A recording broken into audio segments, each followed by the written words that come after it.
Okay, good Erev Shabbos. Chodesh, Rosh Chodesh Sivan, Tavshin Pei Aleph. The Sivan is a month that is obviously associated with not the best of times in Klal Yisrael's history.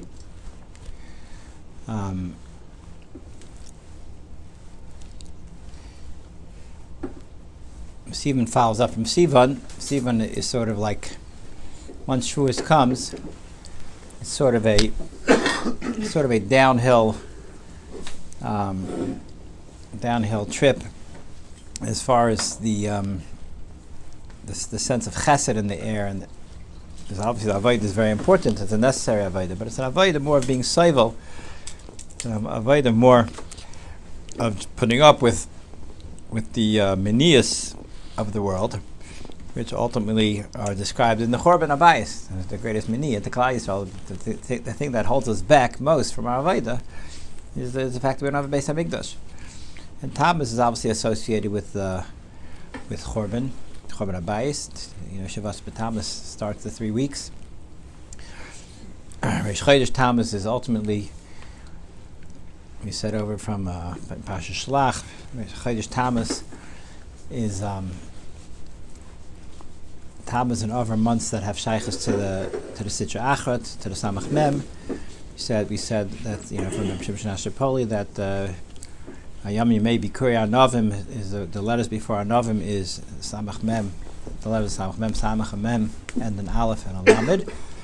And that's what Tamuz is a month that has it's a shlita of Edom. Edom has shlita, meaning Golus. The Golus is more pronounced.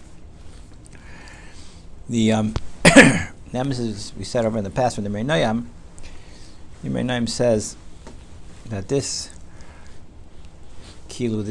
trudging along in our avodas Hashem and accomplishing amazing amounts by strengthening our emunah and not being dragged down by the shlita of Edom and all the nisyonos that come along with it.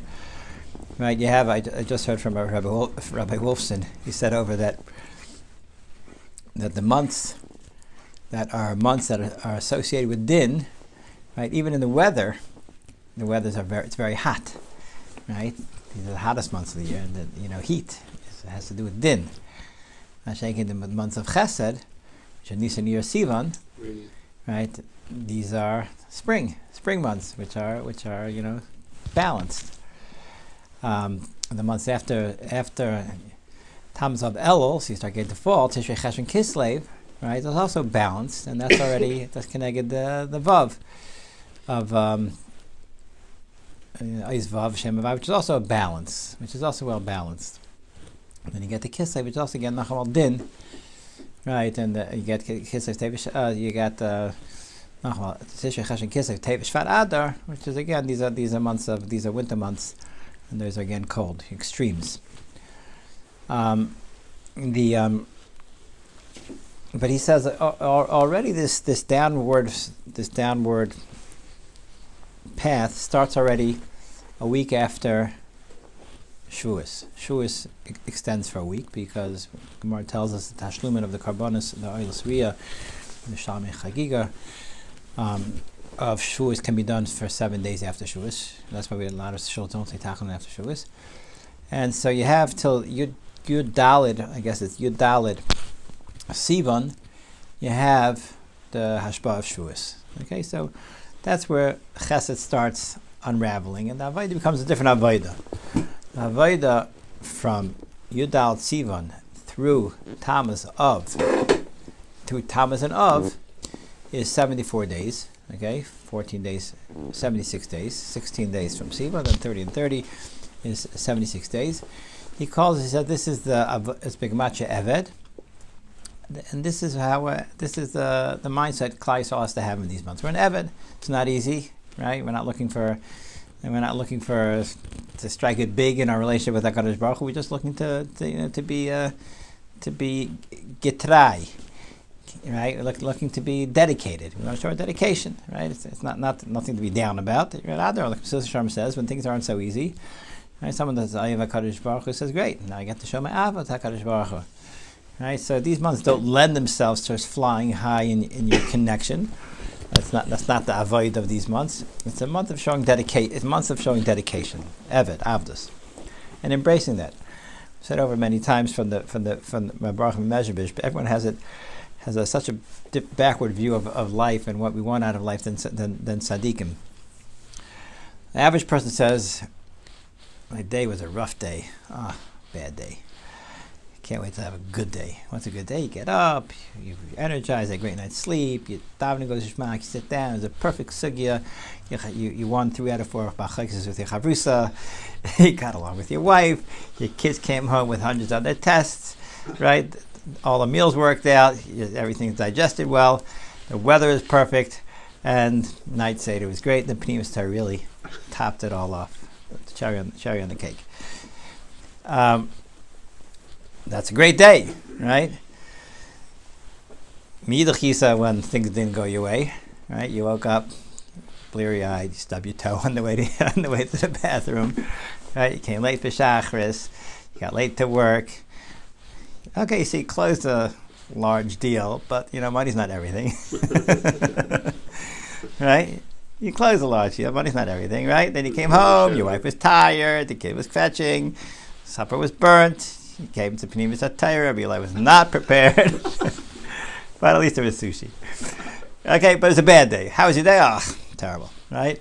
One makes it. One energizes you. One saps you. Good days energize you, and not such good days sap you. Said it from a Baruch Mezhebish. He says, on the days everything goes gishmak, he says, I am in such tsar. I'm being burnt up by what? The Eish of Nama Diksufa. I'm just so embarrassed being in Hashem's world. Like, you just making things so nice and beautiful for me. It's such enjoyment. I have such nachas. Everything is going my way.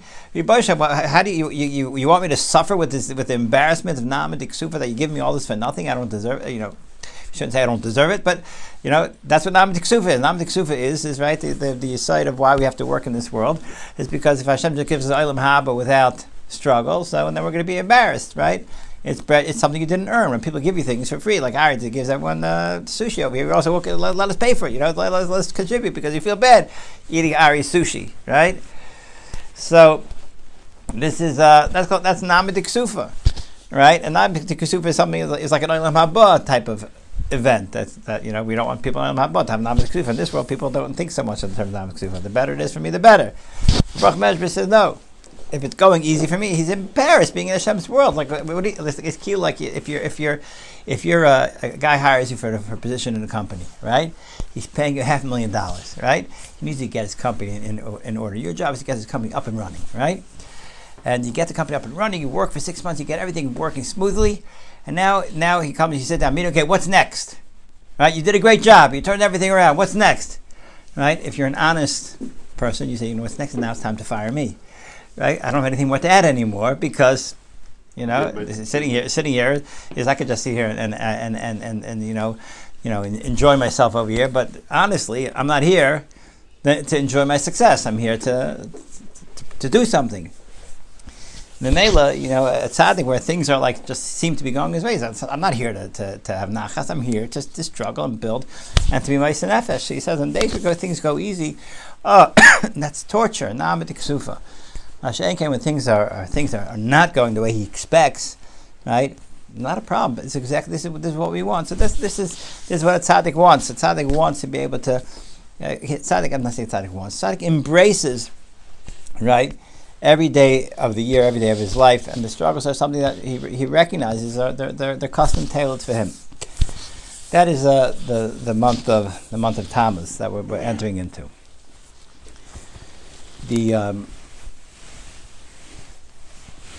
month of Tamuz is Bnei Yisachar brings down for every month from the Sefer Yetzirah. Himlech Ois Ches Beria, because like Kesef Tzafin said, Bezev Tzar Ben Tzar Tamel with Tamuz B'Shana, Yad Yemin Menefesh Zachar and Keva. Okay, so Chodesh Tamuz has to do with Ois Ches. Chodesh Av has to do with Ois Tes. He says, Ches and Tes, this is Chet, these are months where there's chesaron. Chet means chesaron, the chesaron in the Welt. He brings down from all the by Yaakov, when he was giving the brachas to his children, he says Hashem yesh bechem. Right, but in Parashat Vayechi he says maybe someone over here is not beseder. So he told him, no, look at our names.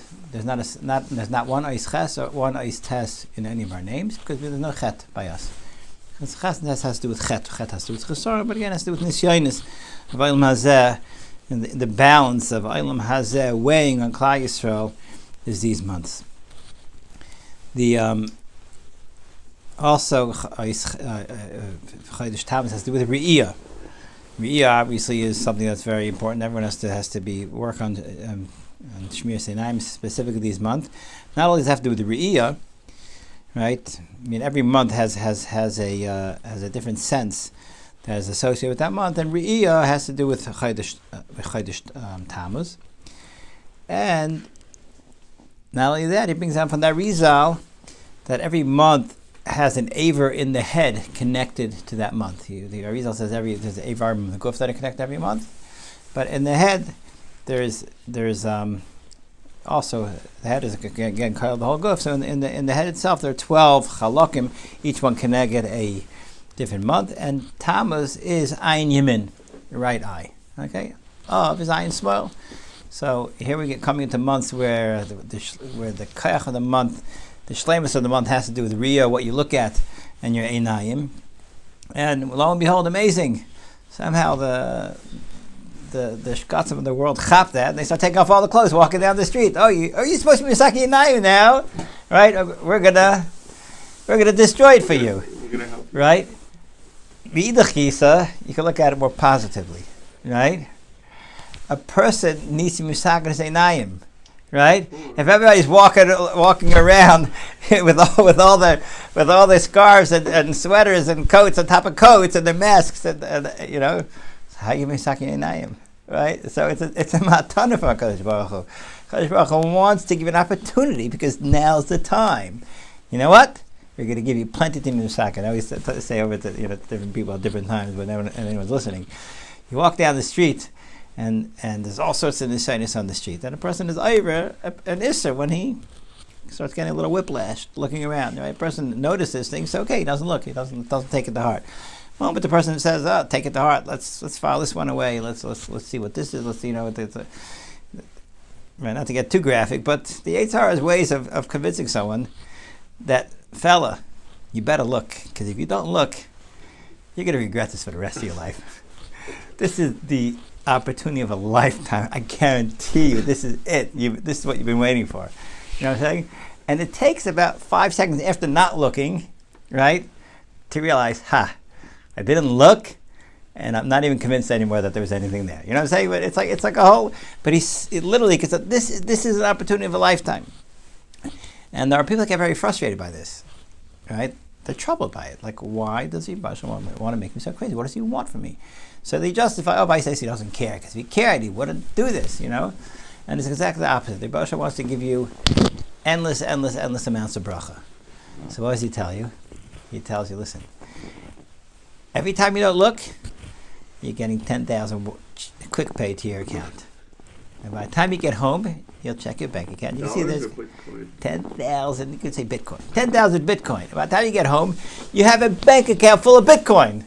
Right? Are you going to complain about that? You're not going to say thank you very much. Right? So when you recognize what Hashem really wants, He wants to only give you time. He doesn't want you to fail.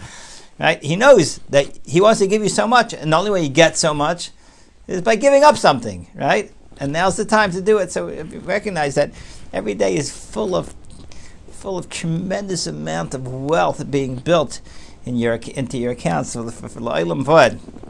Right, and this is Zman for these tikkunim. This is Zman B'Sukkah for these tikkunim. And don't get convinced by the Yetzer. Vice is not so bad. Hashem doesn't care. It's very normal. I was talking to someone this week. I was telling him, people think as long as you're normal, you're not so bad. Right? What do we know from Sil Sharm? Your normal is going to kill you. Because your teva is your normal. Your type is your normal. Yes, it's very normal. But the Hashem makes normal to get dragged down. Right? People think, just normal, not so bad. Bad is when you're not normal. right? You don't say please, you don't say thank you. You bump into people, and you don't say excuse me, right? And whatever else. Those people, or you walk down the street and you start shooting people. That's not normal, right? But if you start shooting people with your eyes, you know what I'm saying? And if you knew what type of price the people you're looking at are going to have to pay that they were machshel you'd have rachmanis on them. Now, especially if they're from people, you know what I'm saying? You'd have rachmanis on them. You know what I'm saying? It's like literally, it's like a little like taking a hammer, whacking them over the head, because what they're going to suffer because you looked, right, is unbelievable. And so that's to recognize that you can't justify normal, and it's this is just being normal, right? The Rosh wants you to rise above your normal, and by rising above your normal, we attain tremendous madrigas.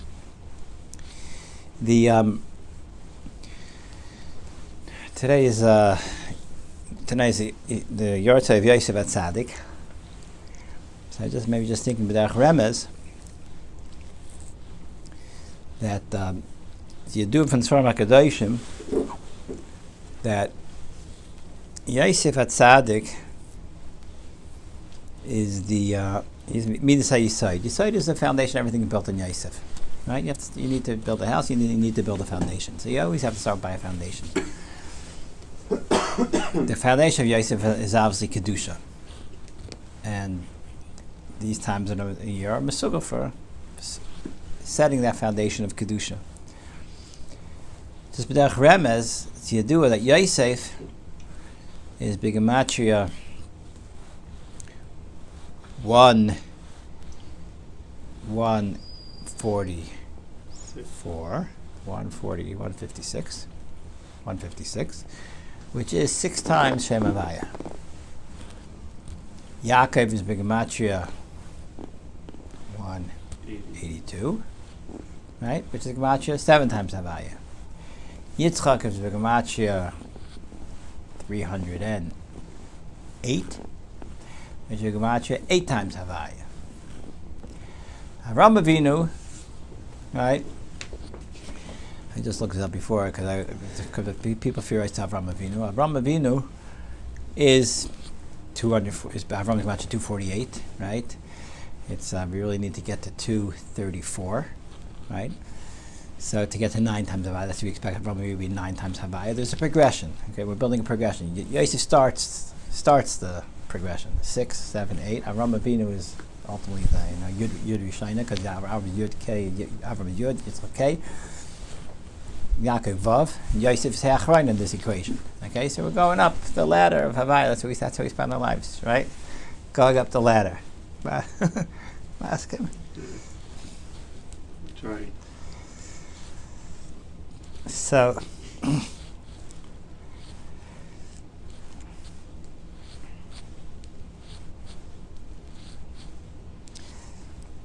I was trying to figure out how's Avram Avinu, how to get to 9. So I went on Noitzach Chacham before, and I started plugging in Avram, Yitzchak, Yaakov, Havai, just see if Yosef, Yaakov, Yitzchak, Havai, and to see if anyone spoke about it. Because once I plugged it in, I knew I'd come across these well-known gemachas.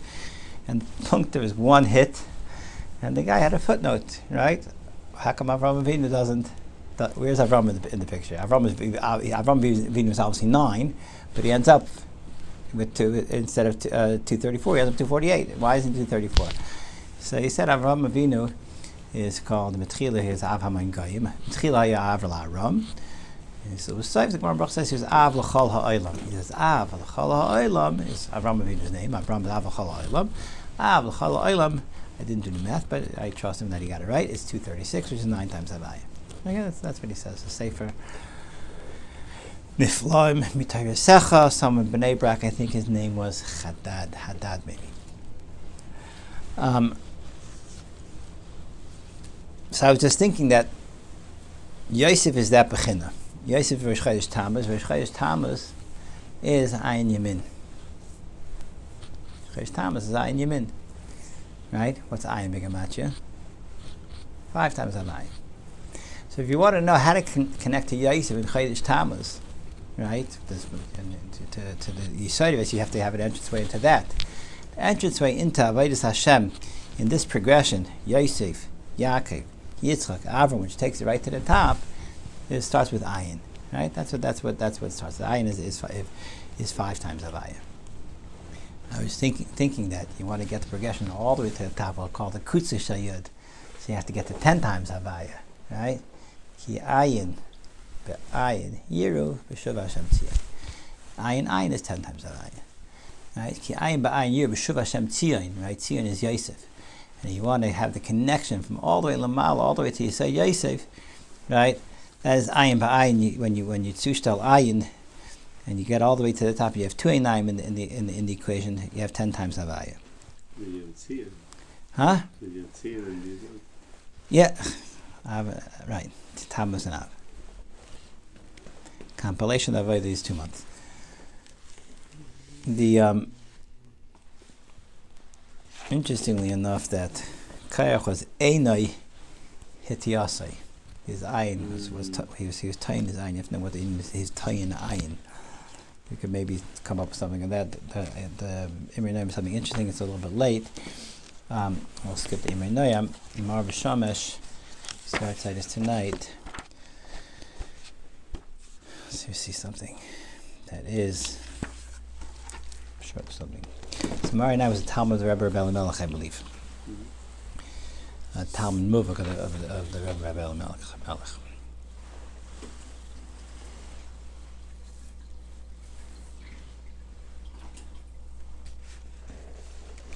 I think the problem is that the Mar B'Shamesh doesn't say short shtiklach.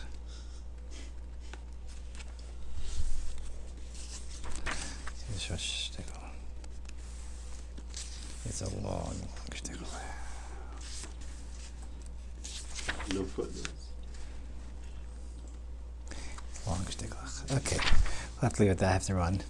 Shkoyach Habayis, thank you, Ari. We should be zeicha to have a the Midas of Yosef at Tzaddik, and let's talk a little bit about Yosef and Chayvis Arishayim from more Yuma Daf Lamed Beis, but we have a different time. We'll talk about it. Okay, Yashkoyach, good Shabbos, and thank you so much for